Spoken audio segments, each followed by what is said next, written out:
구속 이틀째를 맞은 윤석열 대통령이 공수처의 조사에 불응하고 있습니다. 공수처는 강제 구인하는 방안을 유력하게 검토하고 있습니다. 네, 공수처에 나가 있는 취재기자 연결해 보겠습니다. 황현규 기자, 오늘 조사도 무산된 건가요?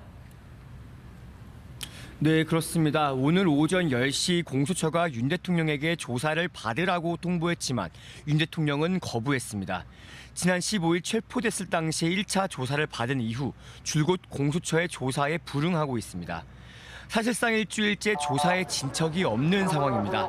계속되는 조사 불응에 공수처는 대응 수위를 높이기로 했습니다.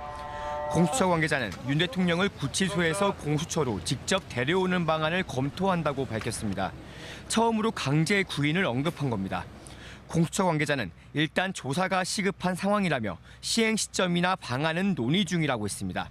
설 연휴 전에 사건을 검찰에 넘겨야 한다는 공수처의 긴박함이 반영된 조치로 보입니다.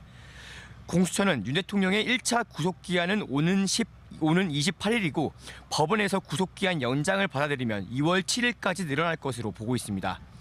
어제 변호인의 접견금지 명령을 내린 것과 관련해선 증거인멸 우려가 있다고 공수처 관계자는 설명했습니다. 이에 대해 윤 대통령 측 변호인은 오늘 입장문을 내고 나중에 대통령 직무에 복귀할 때를 대비해 국내 상황을 소상히 파악하고 있어야 한다며 반발하기도 했습니다. 어제 서울 서부지법에서 폭력 사태가 일어났을 때 공수처 수사관들도 폭행을 당한 걸로 알고 있는데 공수처 입장 나왔습니까? 네, 어제 영장실질심사를 마치고 나오는 공수처 관계자들이 폭행을 당하는 사건이 있었습니다. 윤 대통령의 지지자들이 공수처 관계자들의 차량을 파손하고 수사관의 머리와 어깨를 폭행했습니다. 공수처는 폭행 장면이 담긴 차량 블랙박스 등 증거 자료를 경찰에 제출했다고 밝혔습니다. 또 수사관의 상태는 많이 호전됐다며 수사팀에 대한 경찰의 신변 보호 조치가 내려진 상태라고 덧붙였습니다. 사법부도 긴급 대응에 나섰습니다. 조희대 대법원장은 오늘 오전 긴급 대법관 회의를 소집했습니다.